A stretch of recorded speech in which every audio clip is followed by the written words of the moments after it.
Bismillahirrahmanirrahim. Assalamualaikum warahmatullahi wabarakatuh. Alhamdulillahi rabbil alamin, alladzi arsala rasulahu bil huda wa dinil haq liyudhhirahu ala dini kullih wa kafa billahi syahida. Asyhadu an la ilaha illallah wahdahu la syarika lah wa asyhadu anna Muhammadan abduhu wa rasuluh. Tsumma amma ba'du. Ikhwafillah sekalian, hadirin rahimakumullah. Alhamdulillah, pada kesempatan yang berbahagia kali ini kita dipertemukan oleh Allah Subhanahu wa taala di acara kajian ini, dan insyaallah taala kita akan kembali melanjutkan pembahasan kita di pekan yang lalu, yaitu pembahasan hadis ke-14 dari kitab Al-Arba'in An-Nawawiyah, yaitu 40-an hadis yang dikumpulkan oleh Imam Nawawi rahimahullah, yang dimana semua hadis-hadis yang dikumpulkan oleh beliau ini rata-rata adalah hadis yang singkat, tapi memudahkan kita untuk memahami dasar-dasar Islam. Hadis yang ke-14 adalah hadis larangan untuk berbuat zina, membunuh, dan murtad. Dan kita baru membahas yaitu tentang larangan berzina. Dan insyaallah taala kita bacakan kembali hadisnya. Bismillahirrahmanirrahim. An Ibnu Mas'udin radhiyallahu anhu qala Rasulullah sallallahu alaihi wasallam, la yahillu damu imri'in muslim illa bi ihdas salas, athayyibu zani wa nafsu bi nafsi wa tariku lidinihi al-mufariq lil jamaah. Rawahul Bukhari wa Muslim. Dari Abdullah ibnu Mas'ud radhiyallahu anhu, ia berkata Rasulullah sallallahu alaihi wasallam, beliau bersabda, tidak halal darah seorang muslim kecuali dengan salah satu di antara 3 sebab, yaitu seorang yang sudah menikah kemudian berzina, as-sayyibu zani, wa nafsu binafsi, yaitu seorang yang membunuh, yaitu membunuh orang yang membunuh.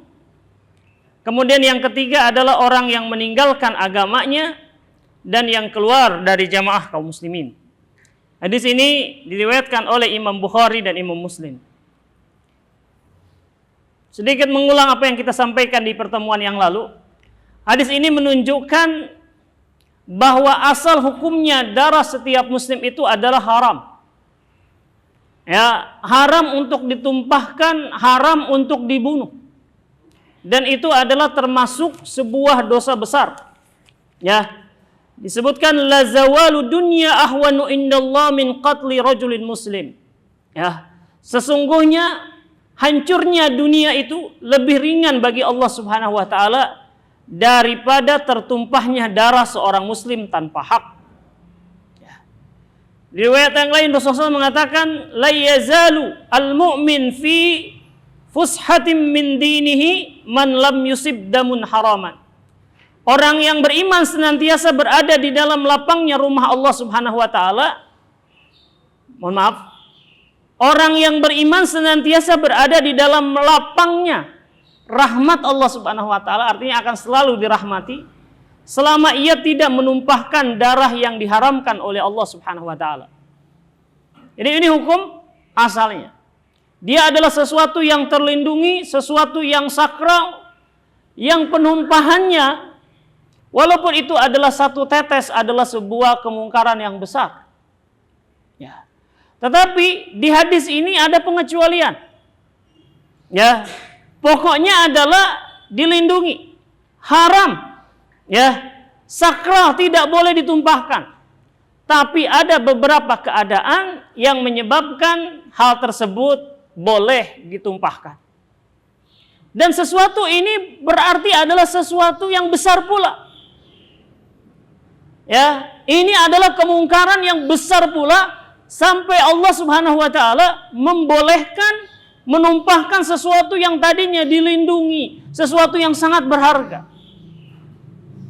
Ada 3 jenis kemungkaran yang menyebabkan seseorang yang tadinya darahnya terlindungi, itu kemudian menjadi dihalalkan. Yang pertama adalah as-sayyibu zani, yaitu seorang yang sudah menikah, sudah merasakan hubungan intim dengan pasangannya, dengan suaminya, dengan istrinya, lantas kemudian berzina.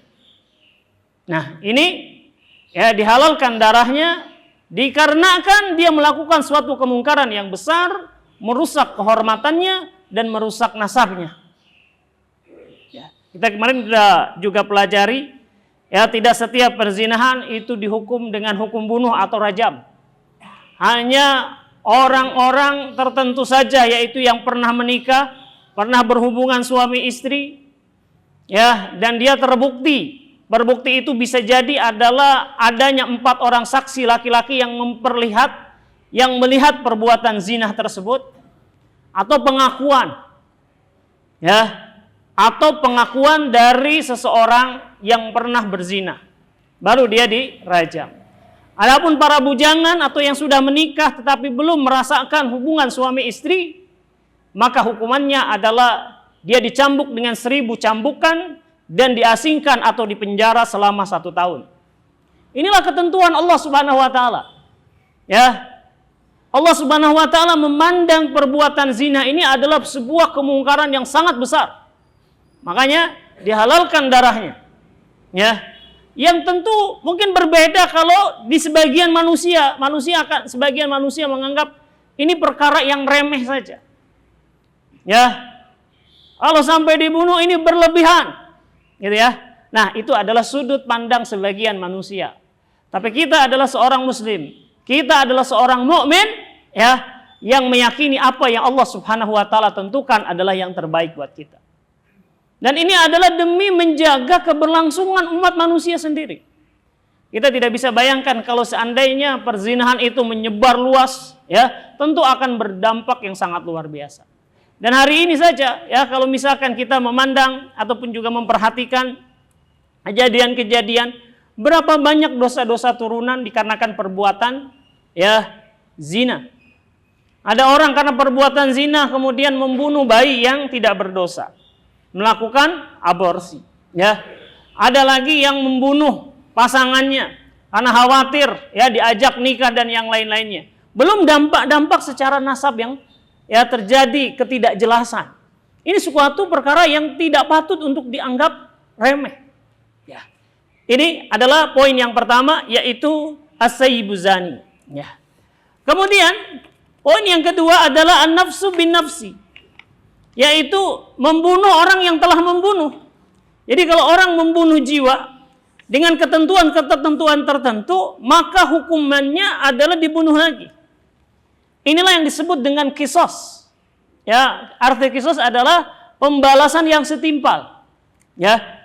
Dan bukan hanya yang membunuh dan dibunuh, tapi orang yang memukul dipukul. Ya. Dan hal ini adalah sebagaimana firman Allah Subhanahu wa taala di dalam Al-Qur'anul Karim, ya, di mana Allah Subhanahu wa taala berfirman dalam surah Al-Maidah ayat ke-45, A'udzubillahi minasyaitonir rajim. Wa katabna 'alaihim fiha anna nafsa bin nafsi wal 'aina bil 'aini wal anfa bil anfi wal uduna bil uduni wasinna bis sin wal zuruhu qisasun faman tasaddaqa bihi fahuwa kafaratul lah wa man lam yahkum bima anzalallah faulaika humul zalimun. Kami telah menetapkan bagi mereka di dalamnya, yaitu di dalam Taurat, bahwa sesungguhnya nyawa dibalas dengan nyawa, mata dengan mata, hidung dengan hidung, telinga dengan telinga, gigi dengan gigi, dan luka-luka pun ada qisasnya, yaitu balasan yang sama, balasan yang setimpal. Barang siapa yang melaksanakan hak qisas tersebut, maka itu menjadi penebus dosa baginya. Dan barang siapa yang tidak memutuskan perkara menurut apa yang diturunkan oleh Allah, maka mereka itulah orang-orang yang zalim. Ya, inilah qisas, ya. Maka di poin membunuh orang yang telah membunuh adalah bagian daripada qisas, dan itu adalah ketentuan dari Allah Subhanahu wa taala. Dan ini menunjukkan bahwa membunuh adalah perkara yang sangat besar. Ya. Yang menjadikan Allah Subhanahu wa taala kemudian menghalalkan sesuatu yang tadinya terlindungi, yang tadinya dijamin, tapi karena melakukan kemungkaran yang sangat besar, yaitu menumpahkan darah, membunuh jiwa, ya, maka hukumannya adalah seperti itu. Nah, ibu fillah sekalian, hadirin rahimakumullah, mengenai pembunuhan ini ada beberapa keadaan, ya, ada beberapa keadaan yang itu hukumannya tidak sama. Keadaan yang pertama adalah tidak sengaja membunuh, keliru, ya. Misalkan ada seseorang yang sedang olahraga memanah, ya, tujuannya adalah memanah sasaran, ya, atau memanah buah mangga misalkan, jadi hutan, ya. Dilepaslah anak panah itu, lantas kemudian ternyata tiba-tiba ada orang lewat di situ, ya, dan kenalah dan meninggallah orang itu. Nah, yang seperti ini tidak berlaku kisos, ya, karena tadi sama sekali tidak sengaja, ya. Maka baginya tidak ada kisos, tapi dia diharuskan untuk membayar diat, ya, membayar diat. Berapa membayar diat? Harganya yaitu seharga atau senilai 100 ekor unta. Ini yang pertama, ya. Keadaan yang kedua adalah sengaja membunuh, baik dengan tangan kosong, ya, ataupun dengan alat, dan kemudian dia berniat untuk menghabisi orang tersebut, membunuh orang tersebut, maka inilah yang kemudian dimaksudkan, ya, bahwa orang seperti ini balasannya adalah dibunuh juga, ya, dibunuh juga. Nah, kemudian keadaan yang ketiga adalah seseorang yang melakukan tindakan yang seolah-olah mirip dengan pembunuhan, atau mungkin faktornya sama dengan orang yang kasus-kasus sebelumnya dan terbunuh, ya. Tetapi di situ tidak ada niat untuk membunuhnya. Contohnya, orang bersenggolan di jalan, ya, lantas kemudian terlibat cekcok, berkelahi, ya, lantas kemudian terjadi yang satu meninggal. Padahal tujuannya tadi adalah mungkin satunya ingin membela diri atau memukul, tujuannya hanya memberi pelajaran misalkan, ya. Tapi kemudian qadarullah ternyata orang yang dipukul terbunuh, ya. Nah, keadaan ini juga tidak menjadikan seseorang itu terkena kisos, ya. Dia tetap harus membayar diat, tapi dia tidak diwajibkan atas hal tersebut, yaitu membayar, tidak harus dibunuh lagi, gitu. Nah, kemudian hadirin rahimakumullah, kenapa kisos itu ada? Dan ada hikmah apa di balik pelaksanaan hukum kisos? Dan hukum kisos ini termasuk hal yang sangat ditentang, ya, oleh orang-orang yang mengaku sebagai pejuang hak asasi manusia. Mereka mengatakan bahwa mencabut nyawa itu hanya hak prerogatif Tuhan, hanya hak Allah Subhanahu wa taala, manusia tidak berhak, ya. Padahal Allah Subhanahu wa taala, Tuhan kita lah yang memberikan rekomendasi agar orang, memberikan perintah agar orang yang membunuh dibunuh lagi, gitu, ya. Itu adalah bagian dari syariat Allah Subhanahu wa taala. Allah yang memerintahkan, gitu, ya. Dan orang-orang yang seperti itu, mereka tidak bisa membayangkan hikmah apa dari adanya pensyariatan kisos bagi para pembunuh, ya. Hadirin rahimakumullah, di dalam Al-Qur'an disebutkan salah satu hikmah ditegakkannya kisos itu adalah walakum fil qisasi hayatun ya ulil albab la'allakum tattaqun. Dan di dalam kisos itu ada kehidupan bagi kalian, wahai orang-orang yang berakal, agar kalian bertakwa, ya. Jadi Allah Subhanahu wa taala menceritakan bahwa salah satu hikmah di antara pelaksanaan kisos itu adalah untuk menjamin kehidupan, gitu, ya. Sebab kalau orang berpikir dia membunuh, dia punya niatan membunuh, lantas dia memikirkan kalau saya membunuh maka saya akan dibunuh lagi, maka orang itu kemungkinan besar akan mengurungkan niatnya, ya. Karena tanpa ampun, kalau sengaja membunuh maka hukumnya dibunuh lagi, ya. Jadi boleh jadi ketika dilaksanakan kisos ada satu nyawa yang tertumpah, ada satu nyawa yang kemudian mati. Tapi kejadian ini kemudian memiliki dampak jera, dampak takut bagi orang-orang yang sudah merencanakan pembunuhan. Saya nanti akan dibunuh lagi, dan itu bukanlah tujuan saya, gitu kan? Sehingga akhirnya angka pembunuhan akan turun. Tidak seperti zaman sekarang, karena hukuman dari pembunuhan itu sangat ringan sekali. Orang kalau membunuh dengan sengaja, dia memang niatnya ingin membunuh, gitu ya. Itu biasanya divonisnya antara 8 sampai 10 tahun. 8 sampai 10 tahun. Oke, kita katakan maksimal 10 tahun. Ya, setiap lebaran dikurangi, setiap tanggal-tanggal tertentu dikurangi. Ya, bisa jadi hukumannya tinggal 8 tahun. Kalau sudah 2/3 masa hukumannya, maka boleh mengajukan misalkan ya kebebasan, ya pembebasan misalkan. Ya, kalau 8 tahun itu 2/3-nya, maka dia waktu setelah dihukum 5 tahun sudah boleh ya mengajukan pembebasan. Pembebasan dengan syarat-syarat tertentu. Gitu. Jadi 5 tahun saja. Itu. Sehingga akhirnya orang menganggap ringan. Kalau membunuh paling juga dihukumnya 5 tahun. Akhirnya semakin menjadi-jadi. Ya, ada seorang anak membunuh orang tuanya, membunuh tetangganya, membunuh pacarnya, membunuh hanya karena misalkan tetangganya berlaku buruk kepada dia. Itu beraneka ragam kalau kita baca cerita-cerita pembunuhan. Kenapa? Karena nggak mendapat, mereka nggak takut. Ya, paling sekian gitu. Sudah dihitung sama mereka. Ya. Dan orang-orang yang mengatakan bahwa mereka ini anti dengan hukum qisas, sesungguhnya mereka hanya membela satu pihak saja. Ya, yaitu pihak yang membunuh saja. Ya, harusnya kalau memang mereka ingin memandang menyelesaikan permasalahannya, juga lihat pada persepsi korban. Persepsi orang yang dibunuh. Ya. Siapa? Yaitu keluarga-keluarganya. Yang dia tadinya adalah seorang tulang punggung keluarga, menafkahi anak istrinya dengan sangat baik, lantas tiba-tiba kemudian dia mati terbunuh.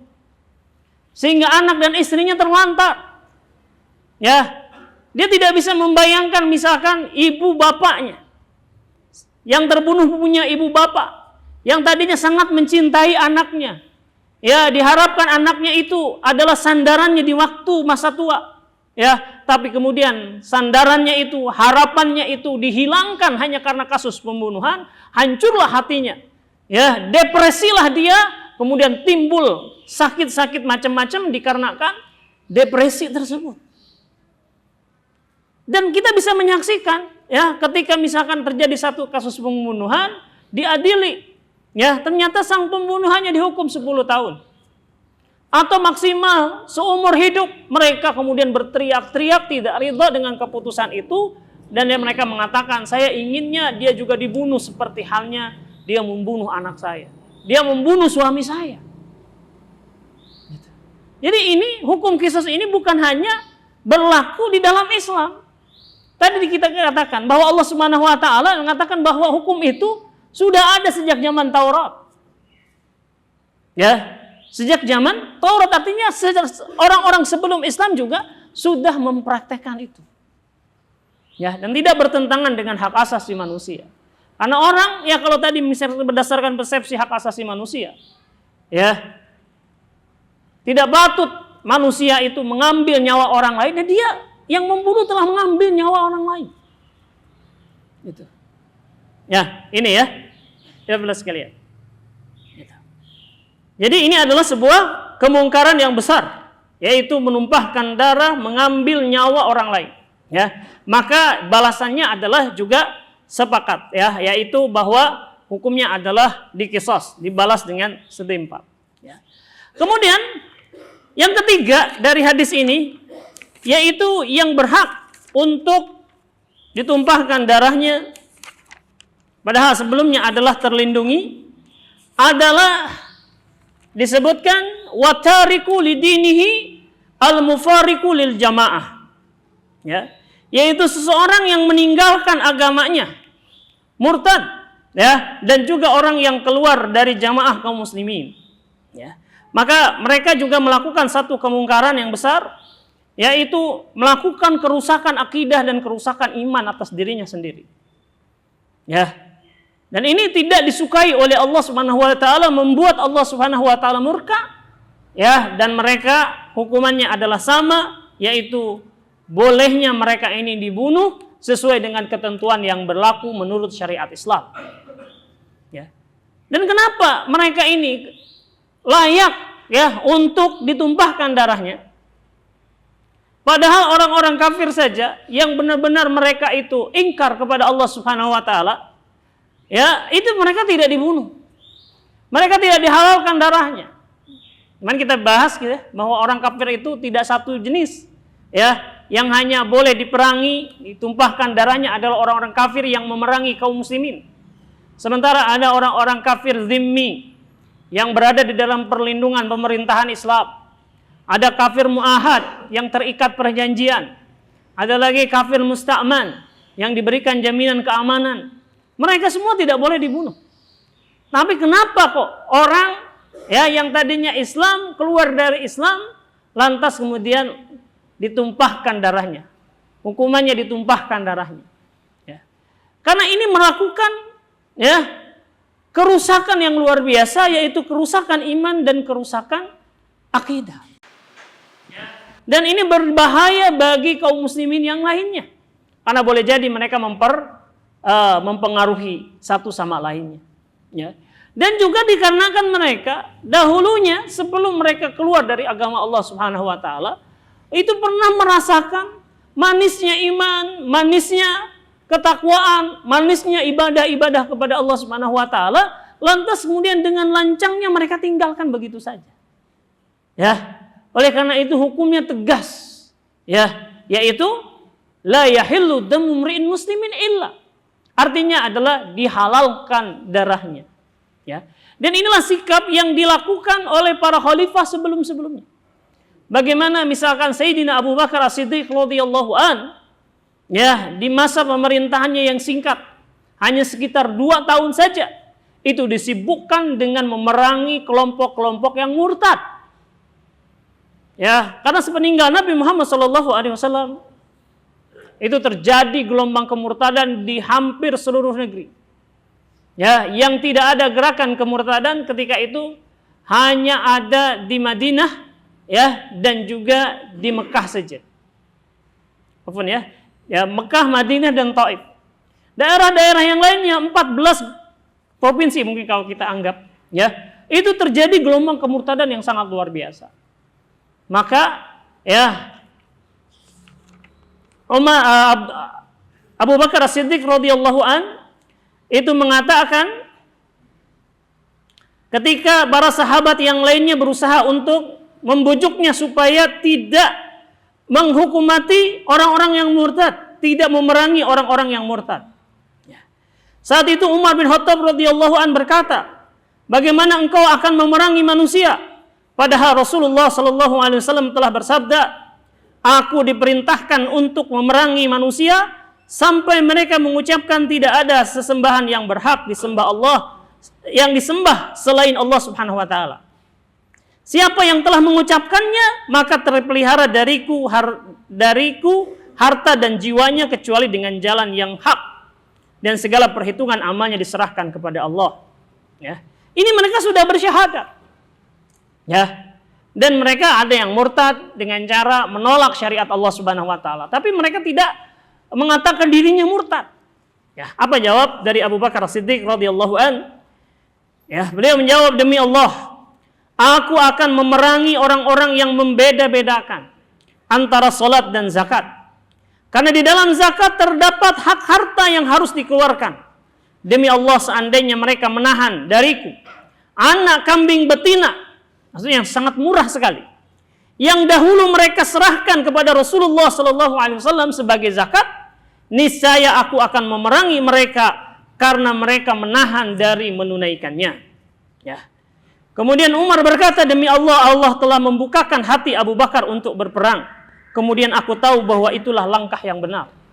Ya. Demikian juga Ali bin Abi Thalib dan khalifah-khalifah yang lainnya. Ketika terjadi gerakan kemurtadan, maka mereka kemudian memeranginya. Mereka menumpahkan darahnya karena ini sangat merusak akidah kaum muslimin. Ya. Inilah 3 sebab darah seorang muslim menjadi halal, ya. Yaitu yang pertama karena perbuatan zina, yang kedua karena membunuh orang yang haram untuk dibunuh, dan yang ketiga karena kemurtadan. Nah, hadis ini memberikan faedah kepada kita betapa besarnya kemungkaran 3 hal tadi. Ya, yaitu perzinahan, ya, pembunuhan, dan kemurtadan. Itu semua akan mengandung murka Allah Subhanahu wa taala. Oleh karena itu, bagi orang-orang yang terlibat di dalam perbuatan seperti itu, hendaknya mereka berhenti. Mereka bertaubat kepada Allah Subhanahu wa taala. Dikarenakan sangat kejinya sampai Allah di dunia saja ini sudah menetapkan hukum yang demikian keras, ya. Kemudian hadirin rahimakumullah, walaupun di sini konteksnya adalah halal darahnya, boleh dibunuh, tapi tidak semua orang, ya, itu bisa melakukannya. Hanya pemerintahan kaum muslimin yang menegakkan syariat Allah Subhanahu wa taala yang sah saja yang bisa melaksanakannya. Ya, tidak bisa orang per orang atau organisasi per organisasi, tidak bisa. Ya, sebab kalau itu terjadi, yang terjadi bukanlah islah, bukanlah perbaikan, tapi yang terjadi adalah kerusakan juga. Ya, maka tidak berhak untuk, ya, kita melaksanakannya walaupun ketentuannya ada, gitu. Yang ketiga, hadirin, dari faedah yang bisa kita ambil di sini, ya, di poin yang kedua adanya qisas, yaitu pembalasan yang setimpal. Ya, tapi terkadang di dalam kehidupan dunia ini, seseorang yang dizalimi itu tidak mendapatkan pembalasan yang setimpal. Yang keluarganya dibunuh, ya, dia tidak bisa melaksanakan hukum qisas atas yang membunuhnya. Yang memukul tidak bisa melakukannya. Ya, karena misalkan yang memukul lebih berkuasa, ya, yang memukul punya backingan, nggak bisa dilaksanakan. Tapi ingat, ya, walaupun di dalam kehidupan dunia ini, ya, tidak berhasil mengkisas orang, walaupun ketentuannya ada, tapi karena manusia tidak melaksanakannya, manusia zalim tidak menegakkan ketentuan Allah Subhanahu wa taala, jangan khawatir. Ya, kelak qisas itu juga akan ditegakkan, ya, di akhirat kelak. Ya, akan ditegakkan antara manusia dengan yang lainnya, akan dilakukan qisas. Jangankan manusia, ya, disebutkan dalam sebuah hadis bahwa Allah Subhanahu wa taala itu akan mengumpulkan, akan membangkitkan semua yang bernyawa. Termasuk binatang-binatang juga akan dikumpulkan dan akan dihisab oleh Allah Subhanahu wa taala. Ya, dan termasuk akan diqisas. Allah Subhanahu wa taala memanggil kambing yang bertanduk dengan kambing yang tidak bertanduk. Lantas diadakan qisas karena kambing yang bertanduk itu menanduk, ya, kambing yang tidak bertanduk dengan zalim. Lantas kemudian diqisas, ditegakkan di antara mereka sehingga jelas mana yang bersalah, mana yang tidak bersalah. Lantas bedanya, ya, manusia itu akan terus melanjutkan perjalanan panjang di akhirat, sementara kambing-kambing itu, ya, kemudian akan dijadikan tanah oleh Allah Subhanahu wa taala. Ya, sementara orang yang menzalimi, ya, itu akan tetap diperhitungkan. Hanya bedanya itu jauh rugi, ya, hisab yang dilaksanakan di akhirat bagi orang-orang yang menzalimi, karena balasannya bukan dipukul. Ya, misalkan kita pernah mukul orang, lantas kemudian di akhirat dipukul, bukan. Ya, itu adalah bagian dari amal, jadi tidak mungkin terjadi. Ya, ini hanya di akhirat itu perkaranya adalah balasan. Balasan yang antara dosa dengan pahala. Ya, kata Rasulullah SAW, al-muflis, orang yang paling bangkrut yang sejati. Pada hari kiamat nanti adalah orang yang datang dengan membawa kesalahan dan kezaliman. Ya, lantas kebaikan-kebaikannya, amal-amal pahalanya, itu akan diberikan, dilemparkan kepada orang yang pernah menzaliminya. Ya, yang pernah dizaliminya. Udah hanya pahalanya sedikit, amal solehnya jarang-jarang, ya. Kemudian ini malah dikasih kepada orang yang terzalimi. Begitu amal kebaikannya itu habis, ya, maka keburukan dosa-dosa orang yang terzalimi yang pernah dia zalimi ditimpakan kepada dirinya sendiri. Jadilah dia menanggung dua keburukan. Keburukan amalnya sendiri dan keburukan amal orang lain dikarenakan kezaliman dia sendiri. Jadi nanti qisas di akhirat itu adalah seputar amal saleh, seputar dosa yang menjadi standar keselamatan seseorang, ya, ataupun juga kecelakaan seseorang di akhirat. Jadi kalau kita pernah menzalimi orang, tobati di dunia. Selesaikan di dunia. Karena kalau selesai di dunia, tidak akan dihisab. Tidak akan dikisas. Ya, tidak akan kisas di akhirat. Sudah selesai di dunia. Makanya kata Rasulullah SAW ketika beliau menghukum seorang wanita ghamidiyah yang berzina, lantas kemudian wanita itu setelah mati meninggal dunia dirajam, ya, dicela oleh sebagian orang, ya kata Rasulullah SAW, jangan kau celak pada dia. Ya, jangan kau celak dia. Ya, seandainya taubatnya itu dibagi rata kepada 70 orang penduduk Madinah, orang-orang yang beriman, para sahabat, ya, dibagikan kepada mereka, niscaya 70 orang itu taubatnya sudah mencukupi. Ya, adakah orang yang lebih baik taubatnya daripada orang yang menyodorkan nyawanya kepada Allah Subhanahu wa taala untuk dilaksanakan qisas? Selesai urusannya. Ya, tapi kalau kezaliman, dosa-dosa itu masih kita bawa sampai dengan akhirat kita, silahkan bayar dengan amal-amal saleh kita atau dosa-dosa orang lain ditimpakan kepada kita. Rugi sekali kita. Ya. Mudah-mudahan bermanfaat. Wallahu a'lam bishawab. Sallallahu ala nabiyina Muhammadin wa ala alihi wa sahbihi wasallam. Subhanakallahumma bihamdika asyhadu an la ilaha illa anta astaghfiruka wa atubu ilaik. Assalamualaikum warahmatullahi wabarakatuh.